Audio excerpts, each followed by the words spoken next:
O que é paz? Se eu certamente perguntasse a cada um de vocês aqui nessa sala, o que é paz para vocês? Quais imagens viriam à mente de cada um de vocês? E se eu fosse além? E se eu perguntasse a vocês, o que é violência? Quais imagens estão surgindo à mente de vocês quando eu falo a palavra violência? Fazendo esse exercício, pensem agora em qual dessas duas imagens, e qual dessas duas palavras surgem o maior número de imagens, de representações. E quais são as mais diversas? Paz ou violência? Guardem essa informação, que logo mais nós vamos voltar nela. Mas ela vai ser muito importante para pensar a paz e a violência na nossa sociedade contemporânea. Mas antes de falar sobre isso, eu gostaria de contar uma história. Uma história do Joaquim. Na verdade, Joaquim é o meu filhinho de quase 2 anos, ou, como gostam de chamá-lo na escolinha, o Joca. Ou o Joaquim, já que ele é metade brasileiro, metade espanhol. E o Joaquim, desde que nasceu, sempre ouviu histórias e contos de fadas inusitados, desconstruídos, reinventados e que buscavam inverter a lógica da violência na nossa cultura. Para o Joaquim, a Branca de Neve era uma guerreira que defendia a floresta da degradação meioambiental. Até parece que eu sou uma mãe um pouco nerd, né? Mas, na verdade, a minha preocupação era que, claro, o Joaquim estava construindo o seu repertório. Ele ainda é uma criança de 2 aninhos. Mas algo me diz que certamente ele será uma criança com uma nova sensibilidade. E que vai questionar a violência que também está dentro da nossa cultura, no nosso cotidiano, no nosso dia a dia. E foi assim que nós aprendemos a olhar para as canções infantis. O Atirei o Pau no Gato, mas o gato não morreu. Na verdade, se transformou em Eu brinquei de bola com o gato e o gato se escondeu. E assim nós fomos criando uma outra lógica para que ele pudesse olhar o mundo não numa bolha isolado do mundo, dos conflitos que a própria realidade da sociedade impõe. Ao contrário, a nossa intenção é que ele seja uma criança preparada para o mundo, para a diversidade, para a violência, e que seja capaz de questionar as estruturas de violência que estão aí e estão naturalizadas na nossa cultura. É partindo disso que eu me apresento a vocês. Eu sou Raquel, eu sou pesquisadora da Unesp, da Universidade Estadual Paulista, aqui em Bauru, pesquisadora em estudos para a paz e comunicação. E é pensando nisso que eu apresento a vocês a minha linha de pesquisa, os estudos para a paz, que como área de conhecimento e ciência tem quase 100 anos. Algo muito, muito recente, muito jovem, quando a gente fala em ciência. E no Brasil ainda é mais recente. Mas que tem uma preocupação fundamental, que é justamente pensar a violência que está enraizada, naturalizada na nossa linguagem. Naquilo que nós dizemos, reproduzimos, cantamos, lemos, vemos num filme e que fazem parte do nosso repertório, não de agora, mas há séculos, há milênios, nós estamos sendo educados numa cultura de violência. Vocês se lembram das imagens que eu pedi para vocês pensarem sobre paz e violência, logo no início? Certamente, muitos de vocês poderiam dizer que encontraram uma maior diversidade de representações, de imagens, quando eu falei a palavra violência. Por que será? Será algo gratuito? Será que nós aprendemos a compreender mais a violência do que a paz? Há mais representações sobre a violência na nossa sociedade, e principalmente no último século, com a intensificação dos meios de comunicação, do que de paz? E se essa é uma verdade, como ela se legitima? Como ela se constrói na nossa sociedade? É partindo disso que eu cheguei a uma indagação profunda na minha área de estudos, de pesquisa, como comunicadora. Quando eu cheguei até esses filósofos, Adorno e Horkheimer, da Escola Crítica da Comunicação, e eles vão dizer essa citação que para mim foi um marcador de águas. Eles disseram em 47 do século passado, as máquinas, as armas e, por fim, a linguagem são os instrumentos que legitimam a dominação. E aí eu estabeleci uma relação metafórica imediata. Primeiro, as máquinas. As máquinas seriam a metáfora do nosso sistema produtivo, da cadeia de produção, do sistema do capital, que necessariamente vai produzir desigualdade. Afinal, nesse sistema do capital, é preciso haver excedentes humanos. Na verdade, o sistema do capital está fundamentado na desigualdade daqueles que detêm os meios de produção e aqueles que vendem a sua força de trabalho. Então, eu entendi que esse era um mecanismo de dominação. E as armas? As armas seriam a metáfora do nosso sistema de controle social, dos aparatos ideológicos do Estado que nós criamos para controle da nossa sociedade.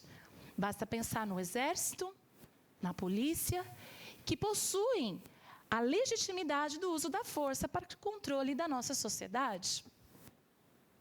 Mas algo que me inquietou, até porque eu sou comunicadora, foi justamente pensar por que a linguagem é um instrumento de dominação, de violência.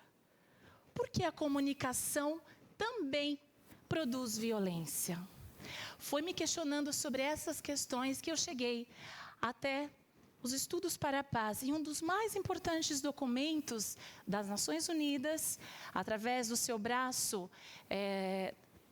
materializado na Unesco, como sendo o organismo que cuida dos temas de educação, cultura e ciência, foi o Manifesto de Sevilha, um documento produzido por cientistas, médicos, geneticistas, biólogos do mundo inteiro, que estavam preocupados com uma questão fundamental. Afinal, nós, seres humanos, nascemos violentos?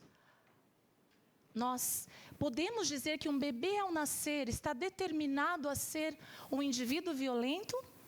Ou nós aprendemos a ser violentos? E aí, fazendo uma distinção entre violência e agressividade, né?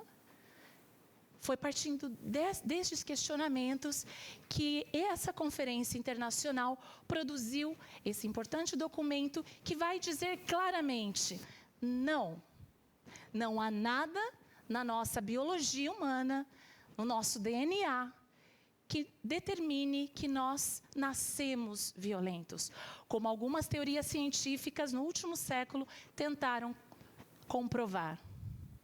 Inclusive afirmando que haveria uma hierarquização de raças, de etnias e de culturas, e que alguns indivíduos dessa sociedade estariam fatalmente determinados a desaparecer.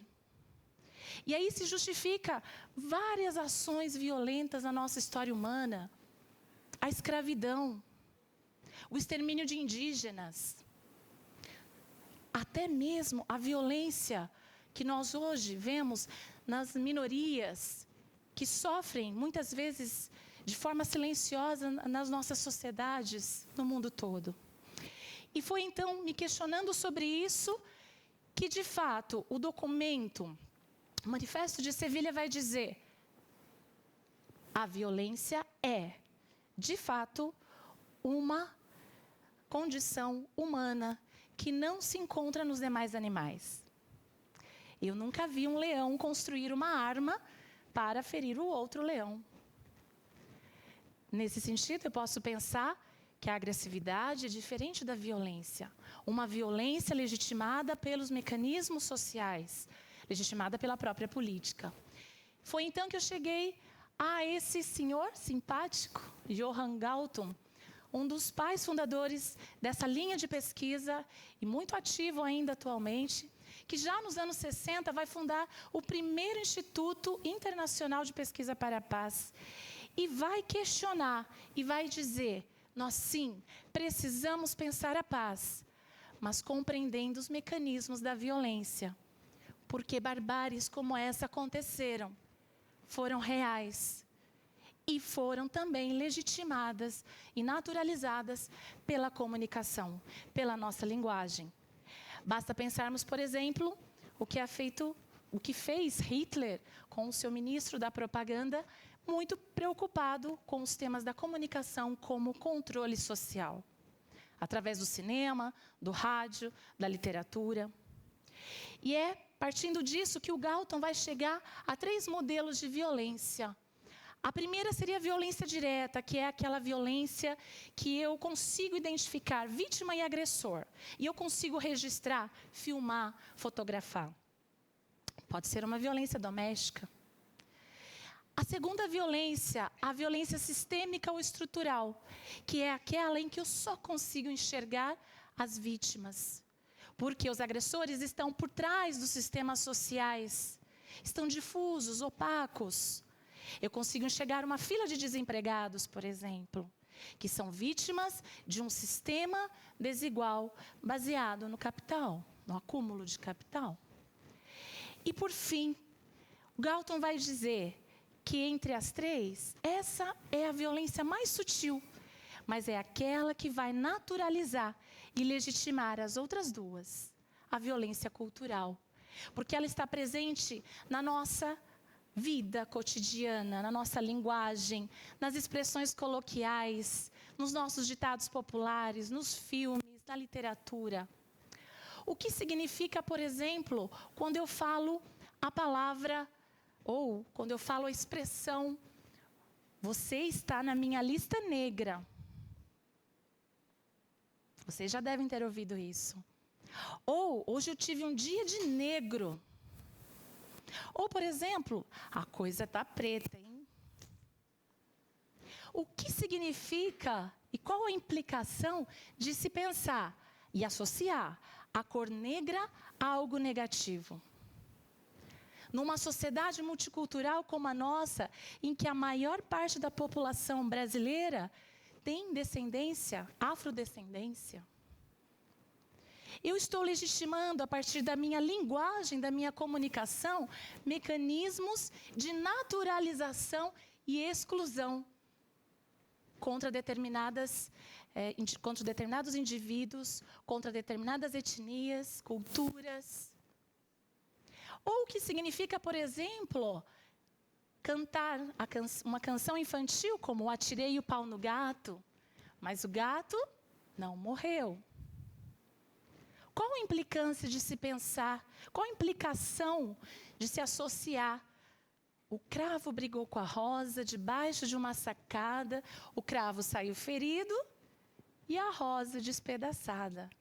Sempre sobra a pior parte para a mulher, né? Numa sociedade patriarcal, há uma violência direta, naturalizada na nossa cultura.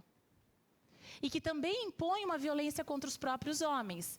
Porque se ele não é hétero, se ele não é branco, se ele não é bem-sucedido, ele também está fora desse modelo. E aí a gente começa a entender que há uma normativização da linguagem e dos mecanismos de violência que passam pela nossa cultura. E num país como o nosso, o que significa legitimar a violência na nossa linguagem contra o negro e contra a mulher? As pesquisas mostram, pesquisa Datafolha de 2017, indica que 503 mulheres sofrem algum tipo de violência física a cada hora no Brasil. Ou, esse dado da Unesco Brasil de 2012, indicam que o risco de uma pessoa negra ser assassinada no Brasil é 2,5 vezes maior que uma pessoa branca. Isso já mostra que, de fato, há uma violência que passa pela linguagem e se manifesta, de fato, na sociedade, através de uma violência direta e estrutural. É nesse sentido que eu pergunto a vocês, se a guerra, a violência, é de fato um fenômeno humano, como ela se legitima? E é então, quando os estudos para a paz vão nos apontar que é através da nossa cultura, dos nossos discursos sociais, das artes, da ideologia, da religião e até da nossa própria ciência. Nós sabemos o quanto a ciência também se dedicou a comprovar estruturas de violência entre determinadas sociedades. É nesse sentido que eu convido todos vocês a repensarem a linguagem que vocês utilizam no dia a dia, a desconstruírem as fórmulas dadas, os ditados populares, as expressões coloquiais, as piadas, que muitas vezes são reprodutoras de violência e estão legitimando e naturalizando a violência na nossa sociedade. É nesse sentido que nós precisamos aprender a desconstruir. O cravo e a rosa, eles não precisavam brigar. Eles poderiam sair para brincar. O atirei o pau no gato também não precisava ser assim. Ele pode ser desconstruído.